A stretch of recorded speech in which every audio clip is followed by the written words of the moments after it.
Hey, what's up guys, Sir Emanon here, and welcome to another video. So today marks the beginning of the Xyz Festival for Master Duel, which is very exciting. Of course, as the first event the game has to offer that revolves around a specific gimmick. But in addition to that, we also have our own ban list that Konami has decided to implement for this event specifically. And I think it's really cool that they did this because it keeps the focus on Xyz summoning and not like stun-oriented gameplay, which I think a lot of people kind of feared would happen. So right away, you can see they banned Eldritch the Golden Lord, one of the most problematic cards in the spirit, at least, of what would be an Xyz focused event. So really good job. Hats off to Konami. I think they did a fantastic job kind of like stopping this before it ended up being a problem. So they had pretty good foresight here. They also banned some Xyz specific hate cards, things like Flying Sea and Dimensional Barrier, Xyz Encore, Xyz Universe. All these types of cards and more are banned as well to kind of deter, again, anti-Xyz gameplay in general. So I think that they did a great job with this list.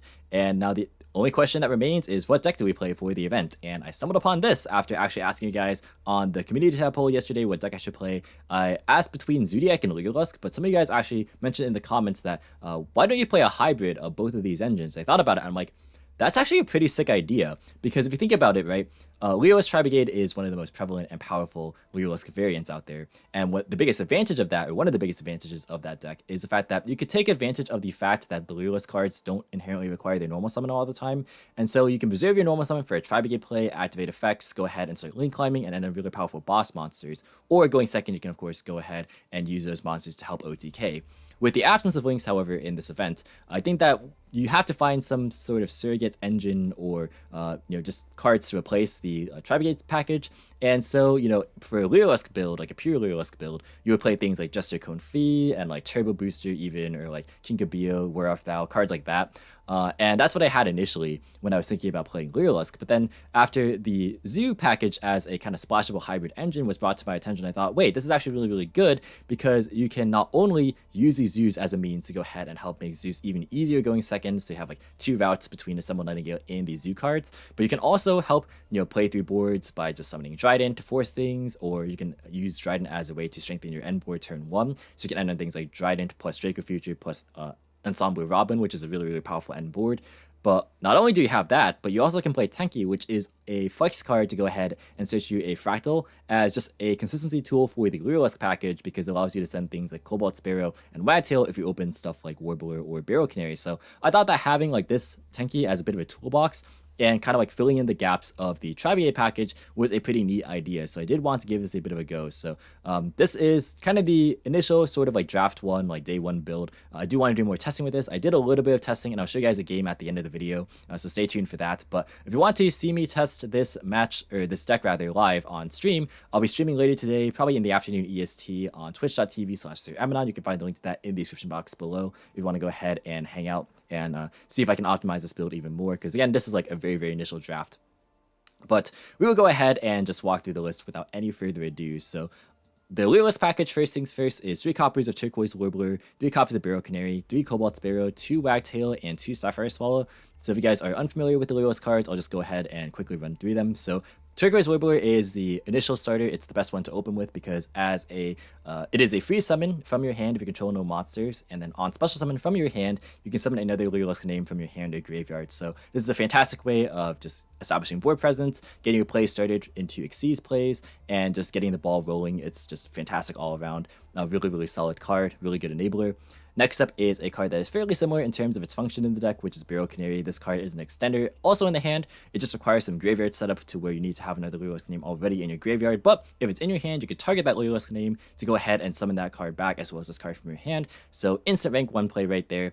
And it also gives your Win Xyz monsters a bonus effect to where they become impervious to control switching effects, which is super solid. And it also gives your monster 200 attack, which is not to be underestimated with the Assembled Nightingale, and that's one of your primary OTK mechanisms this deck has to offer, and the damage does add up very quickly. So this is a card that if you don't open Turquoise Warbler, you want to be opening this, because this allows you to go ahead and just get your plays started very easily. It does Xyz lock you, but that literally does not matter in the Xyz Festival, so that is fantastic for us.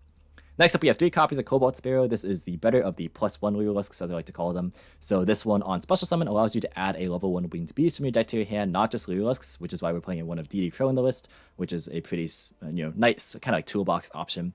And it also gives your Wind Xyz monsters the targeting effect protection as well. which is great to play around cards like Effect Failure, Infinite Impermanence, things like that. Really helps play through boards, which is super essential. Next up, we have the other +1 Lyrilusc, which is the Wagtail. This card allows you to go ahead and search for a Lyrilusc spell or trap on special summon, and then it also has a graveyard effect where it can reattach itself to any of your Lyrilusc Xyz monsters you control. So that is super good at being able to, most notably, add damage and an additional attack to your Assembled Nightingale, which is super relevant for OTKs.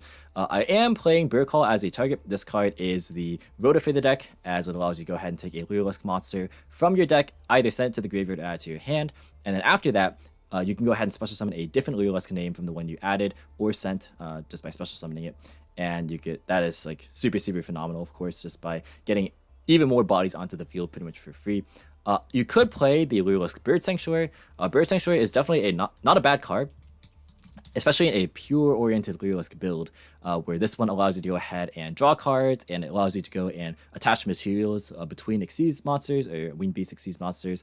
So that allows you to do some cool things with Assembled Nightingale, just like attacking for a lot of damage, which is very good in that respect. But I just wanted to cut down on cards that were not the greatest to draw, like hard draw, because like this card can be a little bit awkward if you don't have combo already. So I want to just maximize on the enablers, and you can actually still OTK fairly reliably even without this card. So I would test with and without it. I didn't like it as much in testing with this build specifically, so I decided to just drop it from the list. But you can definitely experiment with this card. Next up, for the last of the Lyriluscs, we have 2 copies of Sapphire Swallow. This one is one that requires the most setup, but it is also one of the most rewarding ones because it allows you to spam the board even more. So if you control a Winged Beast, you can summon itself and another level 1 Winged Beast from your hand.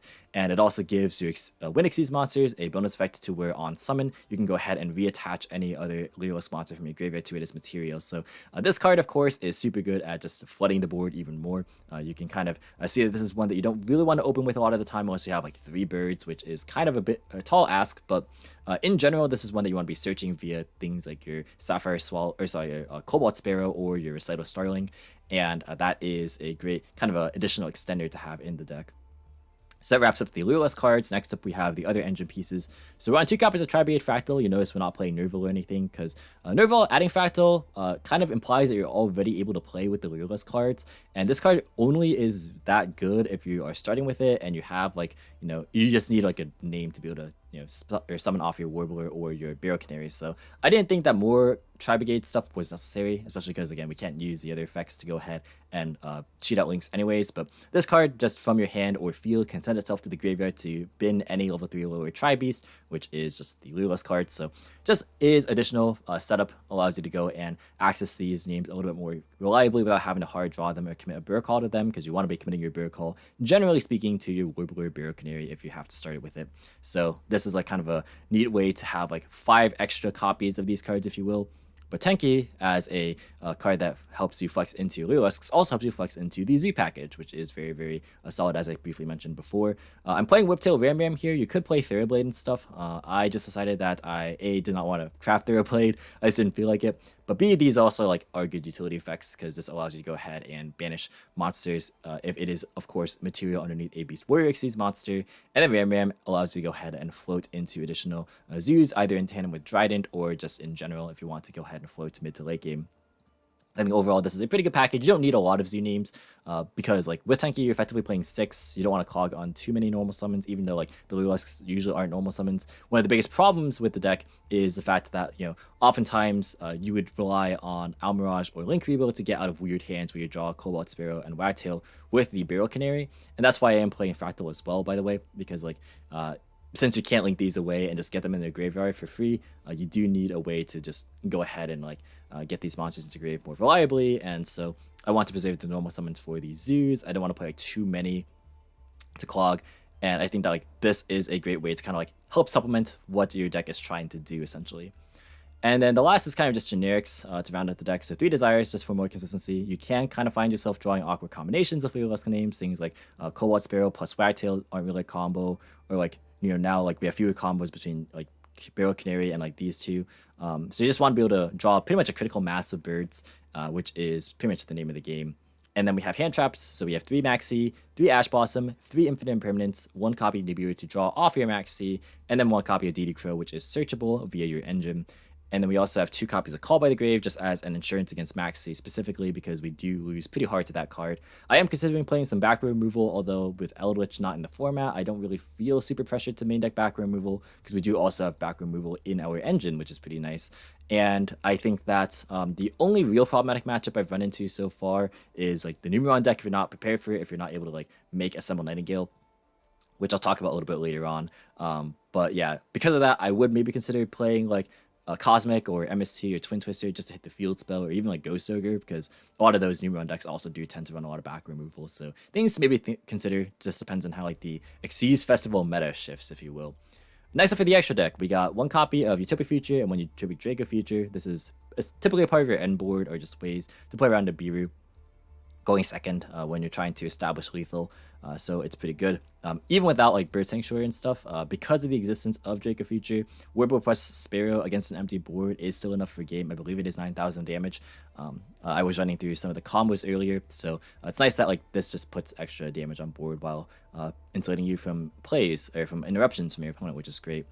We have 2 copies of Recital Starling. This should be 3. I just don't have the crafting material to make the 3rd one. But this card, of course, has 3 effects, which are all very, very good. So the first one is on Xyz Summon, allows you to boost any monster on the field by 300 per material attached to this card. So you can do cool plays like Recital Chainlink 1 and then Sapphire Chainlink 2 to go ahead and boost things by 900, which does come up. You can boost your opponent's monsters to help clear the damage threshold because of its 3rd effect, to where all battle damage you take from battles involving this Xyz Summon card is inflicted to your opponent. Remember, it has to be Xyz Summon, so you can't like bring it back from the grave with like Warbler or Barrel Canary and then crash it, because that won't work because it wasn't Xyz summoned. But the other effect, which is probably the most relevant one in a lot of cases, although to be fair, all 3 of them are very relevant, but the one that most people know is the fact that this allows you to go ahead and just search any level 1 wing beast by detaching 1 material. And this is not a once per turn per name, it's once per turn per copy, so you could just keep spamming these and keep flooding the board with more birds. So next up we have 2 copies of Assemble Nightingale. Shouts to the royal one right here, it looks very nice. But yeah, this one is very, very useful. A lot of people would play only one of it as a means to go into Zeus, but it has a lot more utility in this deck because this is one of your primary win conditions, to where it gains 200 attack for each material attached to it. It can attack directly, and it can also attack a number of times each battle phase up to the number of materials under it. So it is very, very good at establishing game. You can get 1 more attack in and 200 more damage in by attaching Ratail with its own effect. You can use your Sapphire Swallow to put more stuff under it. The Barrel Canary adds up very fast, so you can see how this can get out of hand pretty quickly. It also has a quick effect to where you can detach 1 to make all your Lyrilusc monsters impervious to battle or card effect destruction, and then you also take no battle damage for that turn. So this is a card that you probably want to make if your opponent ever makes you go first and if you lose the coin toss, because there's a high chance of playing Numeron, and there's not really a lot of ways you can deal with this in engine apart from just making this card, shotgunning the effect and draw a standby phase, hope they don't have imperm or droplet, and just hope to not die. Because if you make like your big board, you can just get like Lava Golem to Kaiju, and then you can just lose straight up. So like this is one of the only surefire mechanisms within the engine that allows you to just make sure that you live, which is very, very essential. And because of the fact that it not only helps make Zeus, it not only is a defensive option for helping you protect things like your Zombie Robin and itself and yourself from dying to just OTK decks, you do need to play 2 of it in my opinion. We have 1 copy of Fucho. This honestly should just be either a 3rd copy of Recital Starling or even like a Downerd Magician. There's a couple of other spots you could do. Downerd is very good. I could craft it right now, honestly. I just don't feel like it, but Downerd probably should be in this list. Actually, let's go ahead and do that. Let's just put Downerd in the list. I feel like that's better than this card. So yeah. Fucho, though, if you're on a budget, can help you make Zeus, though. Not bad at all. But yeah, this card is pretty solid at helping your Zeus become bigger. And it also does piercing, which is a cool effect to keep in mind. We have 1 copy of the Ensemble Robin. This card is very, very good at allowing you to bounce your opponent's special summon monsters. If they keep summoning, you can just target one of them and just bounce it to the hand, not a hard once per turn. And it also has a recursion effect to where if it's in your possession and sent to your graveyard by an opponent's card, you can just add back any Lyrilusc name, be it a Warbler if your board is empty or Barrel Canary if not. And this card is pretty good. You can protect it by putting stuff like Cobalt Sparrow under it to prevent it from targeting protection. You can also put Barrel Canary to protect it from like Tactics Talent or like Mind Control. You could also put it on board with an Assemble Nightingale just to like make it pretty much indestructible to anything that's not like a Kaiju-esque effect. So yeah, really, really good card. We have one copy of Promenade Thrush. This is one that most people probably don't know because a lot of people don't really play it in like the Tri-Brigade Lyrilusc variants, but it's very, very useful here. So this card requires 2+ level 1 monsters, similar to the other Lyrilusc names, the Xyz monsters rather. It gains 500 attack for each material, and also you could detach one to go ahead and spin any of your opponent's back row into their deck. So great built-in spell and trap removal. Also, you only need to play one of it because you can bring it back from the graveyard with like Warbler or Barrel Canary, put Wagtail under it, and just keep shuffling back row. So yeah, this is like super useful to have just as a toolbox. It's nice to have something in engine for that. Additionally, at the start of the damage step, if another monster you control battles, you can go ahead and detach any number of materials from this card to make that monster you control gain 300 attack for each material detached until the end of the turn. So you're commonly going to be boosting a Summon Nightingale, and I'll show that off in the replay actually where this comes up. Next up, we have the Zoo package. So we have one Tiger Mortar, one Trident, one Broadbull, one Cameron, and one Shaka 9. These are all pretty useful, of course, with the Zoo stuff. Broadbull as an additional mechanism to go ahead and attack directly and help you establish Zeus. You have things like your Hammercon, which is mostly a stepping stone, but it is good to potentially end on Hammercon Trident in later stages of the game to prevent your opponent from targeting. You also have Trident here, which is like your primary disruption boss / way to kind of help force disruptions going second. All around really solid. You have Tiger Mortar, which is pretty useful later on for attaching Whiptail, getting some more damage in, and things of that nature. And then you have Shaka 9, which is great at just bringing back your materials in the graveyard. Something that is considerable is actually Drill Driver Vespinato. You could play Vespinato here as a way to convert your Zoo monsters into basically a 2500 beat stick, which is very solid. I will say that this deck actually has a good time against Cricket Cook, even though the head of Exodia is banned. But if you ever run into Cricket Cook with like the right hand chuck underneath it, maybe as a part of like a Stealth Kraken deck, your deck actually has a pretty good time against it, even without this card, because this card is one of the best outs since it does Pierce, or like one of the best ways to deal with it, quote unquote. But you have a lot of direct attackers, you have a lot of like ways to deal with it, like in terms of just Nightingale with a lot of material, or like Broadbull attacking repeatedly. So this deck has a great time against the Cricket Cook deck if they have nothing else going for it. And then finally Zeus. The Zeus is obviously ridiculous. This card is just crazy. So that is going to be it for this right here. We're going to go ahead and save this real fast, and then we're just going to go and show you guys a matchup that I played earlier, just as kind of like a test match. Again, I will be doing more of these on stream later today. That was the right button. I just totally exited out of it for no reason. But we'll be doing more testing on Twitch, so again, go ahead and follow the link down below, and we will go ahead and do some more testing with this deck. So yeah, we'll go ahead and this was part of the Xyz Festival that I played just before I started recording this. I played a couple matches here. So this was up against Rika, which obviously is like not a crazy matchup or anything, but it does do a good job of showcasing like the OTK potential. We went first and we bricked. This would actually not be bad if we had Almirage or Link Revo. We could normal summon it, link it away, and bring it back with Barrel Canary, but that is one of the problems I highlighted earlier. So you might want to consider going second, because this deck has a good time going second. That's one of the nice things, is that this deck can go first or second pretty flexibly because of the Zoo package and the Lyrilusc package both being good and adept at both. Here they're going to start with the Lone Fire Blossom. We're going to Chain Max to that. They're going to summon out Rika Petal, which searches for a Rika monster. I don't ash this because I actually somewhat know what the Rika cards do. I played against this deck a couple of times, and I know that the spells and traps, which are searchable via Mudon right here, are more powerful because Rika's Sheet is like a mind control and a trap card. They also have Glamour, which is like a really good search card. So I do feel like this is a better target to ash as opposed to the Petal. So they're going to go ahead and activate Snowdrop, which summons itself and another plant monster from hand. And then now they can level modulate, so they're both level 8 now. And they can go ahead and make a copy of Teardrop, which is a quick effect, tribute your opponent's monster, which is pretty solid. Just as long as it has a plant, it's a quick effect. And then this also gains attack, so they're going to go ahead and get some damage in. And you can see our hand's not like super insane right here. We don't have a lot of bird names. And even with this Pop Desires that we're going to activate, it's not going to be anything super crazy. But yeah, we're going to go ahead and activate this Desires, and we draw Tenki Desires, so we have so much redundant access. We have basically 2 dead cards in our hand. But you can see that this can get out of hand very fast. So we're going to imperm this because it is a quick effect, and we don't want to get disrupted right here. And we're going to go ahead and activate Fractal to go and send a copy of Wagtail. And if you guys can see the line, this is actually OTK. So we'll go ahead and show how that happens. So we're going to go ahead and Barrel Canary to bring back the Wagtail. We're going to search our Bird Call off the Wagtail. We're going to overlay into a copy of Recital Starling, and we use the Starling effect to actually boost our opponent's monster to 3400. We're then going to go ahead and detach the Wagtail to add a copy of Cobalt Sparrow, because we can go ahead and summon it off the Bird Call after we use Bird Call to search a copy of the Sapphire Swallow. We're going to Cobalt Sparrow to search for a copy of Warbler because we have not gone through that effect yet. And we're going to go ahead and swallow it to bring itself out as well as the Warbler. And Warbler triggers when it's summoned from the hand, so you can go ahead and bring back another bird name. And then right here, we're going to go ahead and make a copy of Prompt Thrush, which is really, really cool. So I just want to clear the back row in case people could be playing like random stuff.